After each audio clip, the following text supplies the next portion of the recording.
Hello दोस्तों, welcome back to my channel once again. जो लोग पहली बार मेरे चैनल को प्लीज़ आप लोग सब्सक्राइब कर दीजिएगा। इस वीडियो में चर्चा करने वाला जिंदल सॉ लिमिटेड के बारे में। उम्मीद है नाम क्लियरली दिख रही होगी। अगर मैं बात करूँ आज के दिन जहाँ बाजार के अंदर अचानक से गिरावट वाली सिचुएशन बनी रही, उस दौरान इस स्टॉक्स के अंदर 4% से भी ज़्यादा की गिरावट नोटिस की गई। अगर मैं बात करूँ रुपीज़ के अंदर 6 रुपये 88 पैसे के आसपास की गिरावट स्टॉक्स के अंदर नोटिस की गई है। दिन की हाई की बात करें 170 रुपये 60 पैसे का हाई बना है। दिन की लो की बात करें 162 रुपये 99 पैसे का लो बना है। क्लोजिंग प्राइस की बात करें 163 रुपये 45 पैसे के आसपास क्लोजिंग हमें देखने को मिल रही है इस स्टॉक्स के अंदर। अगर यहाँ पर मैं बात करूँ रिटर्न्स को लेकर, पिछले 1 सालों से रिटर्न्स को कंपेयर करने की कोशिश करें तो देखिएगा 39% की भारी गिरावट स्टॉक्स के अंदर देखने को मिल रही है। मैं यहाँ पे डिस्क्लेमर ऐड ऑन करना चाहूँगा, मैं किसी भी तरह का बाय सेल की रिकमेंडेशन आपको नहीं दे रहा हूँ। जो भी डाटा पब्लिकली अवेलेबल है वही सारा डाटा मैं आपके साथ यहाँ पर शेयर करने की कोशिश कर रहा हूँ। आप अगर किसी भी तरह के डिसीजन लेना चाहते हैं तो अपने फाइनेंशियल एक्सपर्ट से चर्चा करिएगा, तभी किसी तरह का डिसीजन लीजिएगा। अकॉर्डिंग टू टिकट ऐप यहाँ पर परफॉर्मेंस की बात कर लेते हैं। परफॉर्मेंस देखिएगा एवरेज नजर आता हुआ दिख रहा है। अगर मैं बात करूँ मार्केट कैप की, तकरीबन 10,445 करोड़ की ये कंपनी है। अगर इसके ऊपर बात करूँ डेप्ट को लेकर यानी कि कर्ज की हम लोग बात करें, 5,000 करोड़ से भी ज़्यादा की कर्ज है कंपनी के ऊपर। फेस वैल्यू की बात करें 1 रुपये की फेस वैल्यू से ये ट्रेड करती हुई दिख रही है। वहीं पर कंपेयर करने की कोशिश करूंगा अगर स्टॉक पी को इंडस्ट्री पी से, तो यहाँ पर ये कंपनी जो है हमारा अंडर वैल्यूड निकलती हुई आ रही है। मगर ऊपर के लेवल से देखा जाए इस स्टॉक्स के अंदर लगातार गिरावट वाली सिचुएशन बनी हुई है। वहीं पे मैं बात करूँ इसके अंदर क्वार्टर ऑन क्वार्टर बेसिस पे नेट प्रॉफिट को लेकर, तो पिछले साल के कंपेरिजन में इस साल में अगर मैं बात करूँ सेल्स के अंदर, तो सेल्स के अंदर कमी देखने को मिल रही है। यानी कि पिछले फाइनेंशियल ईयर 2024 की बात करें और अभी जो है 2026 का भी तो आया नहीं है, बट मैं बात करूंगा सितंबर 2025 की और सितंबर 2024 से अगर कंपेयर करने की कोशिश करें तो सितंबर 2025 के अंदर सेल्स के अंदर भारी गिरावट देखने को मिली थी।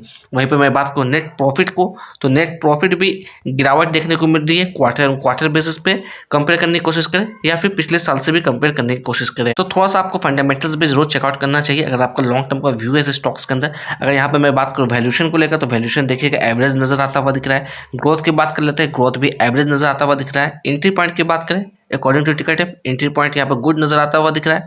तो अगेन मैं कहना चाहूँगा आपको अवेयरनेस के साथ काम करना है, किसी भी तरह की जल्दबाजी नहीं करना है, किसी भी तरह की फॉर्मों में आपको बिल्कुल भी ट्रैप नहीं होना।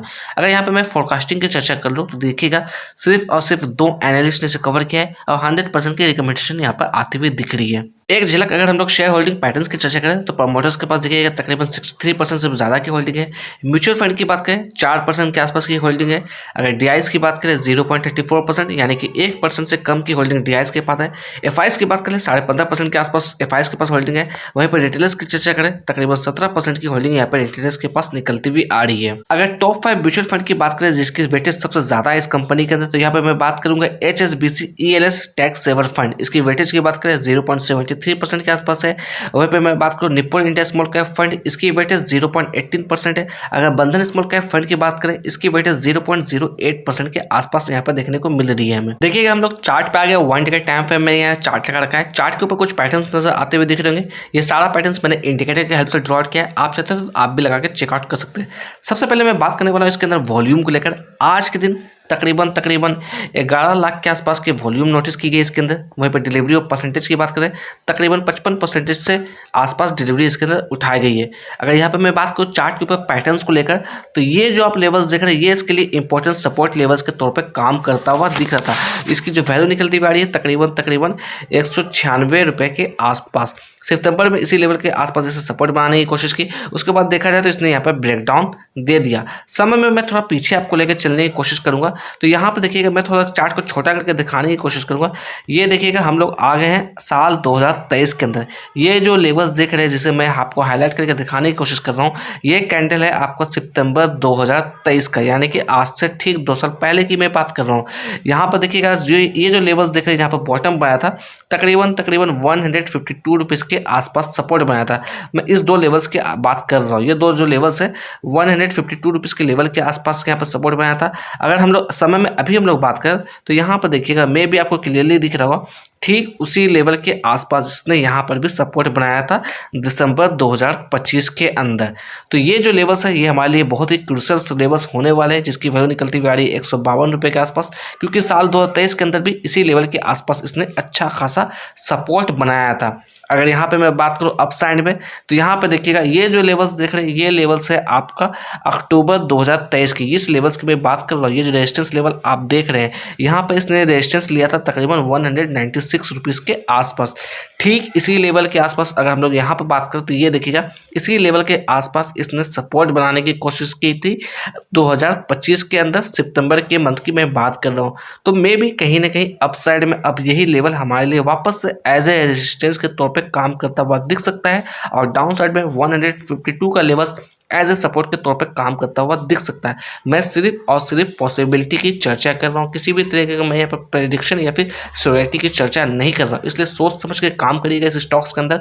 साथ ही साथ बात कर लेते हैं इसके अंदर 50 डे मूविंग एवरेज के बारे में। तो इसकी वैल्यू निकलती हुई आ रही है तकरीबन 172 रुपीज़, और 200 डे मूविंग एवरेज की बात करें इसकी वैल्यू निकलती हुई आ रही है 204 रुपये के आसपास।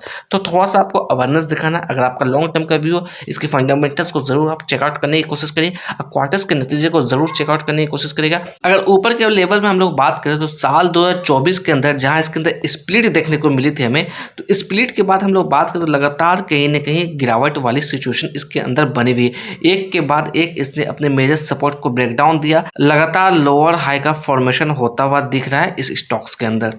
अगर प्राइस फोरकास्टिंग की बात करें ट्रेडिंग व्यू की तरफ से तो देखिएगा 3 एनालिस्ट ने इसे कवर किया over the 1 year of time period. Maximum estimate की बात करें 272 दिया है, मिनिमम एस्टिमेट की बात करें 198 है, करंट प्राइस की बात करें 163 रुपीज़ है। तो देखा जाए अपने मिनिमम एस्टिमेट के नीचे ही ये ट्रेड करता हुआ दिख रहा है, इसलिए इस लेवल्स को देखकर आपको बिल्कुल भी यकीन नहीं करना, फोमो में बिल्कुल भी आपको नहीं आना है।